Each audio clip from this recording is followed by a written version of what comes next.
All right, we are live here at the set building. Just kicked on our cooler. I don't know why we're not reading data.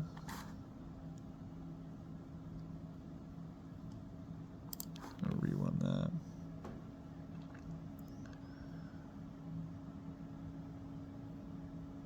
There we go. Cool. You can see we're starting off at 26 degrees about. I'll go, and it's 6:45. We can go walk through the setup and then come back, see what we've cooled to. So this is our fridge. It's pretty sweet. I'll go through the electrical stuff real quick. So we got our power supply right there. We have a buck converter feeding to our solder board that goes to our Arduino.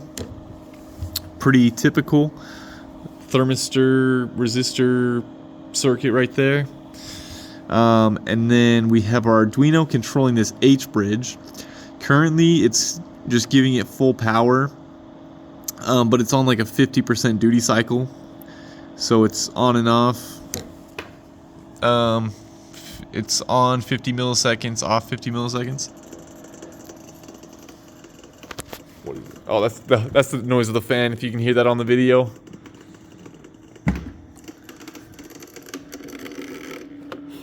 I was so scared.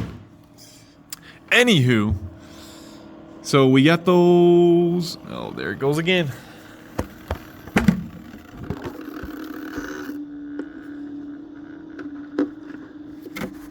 We'll go through the inside later.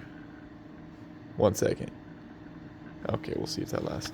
Okay, where were we at? So, H bridge. In between the H bridge and our TECs, where are my TECs, is these buck converters. These buck converters are basically taking our voltage down so that we never give it more than like half its typical voltage. This was a big challenge. We blew up one TEC just because we gave it like too much amps and it fried. So this guy just helps it make sure we're not giving too many amps. Hopefully we're running it at a more efficient level, which that's what it seemed to do when we tested it earlier. Then TEC goes in there. We got our fan off the back.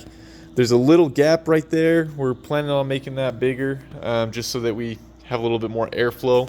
So I don't think there's a ton of air going through the heatsink. And then yeah, we got our thermistor going in there. Fan's not quite hooked up yet, so we might want to put that big fan in there. Haven't decided, but yeah, that's that. Mechanical challenge is just trying to get parts to fit when we have everything together. Especially cooler dimensions, they weren't exactly how we planned them to be, so we had to change things up a bit. Good stuff. Let's see what our thermistor's reading. My goodness, 23 degrees Celsius. So obviously it's not cooling nearly as much as we would hope. So things that we could try changing how much power we're giving to the TEC, seeing if that makes a difference. We could try reprinting that part on the back so that we're getting more airflow through our heatsink. But yeah, not great. Kind of disappointing. Any final thoughts? No thoughts. Thomas was here earlier and it worked a lot better.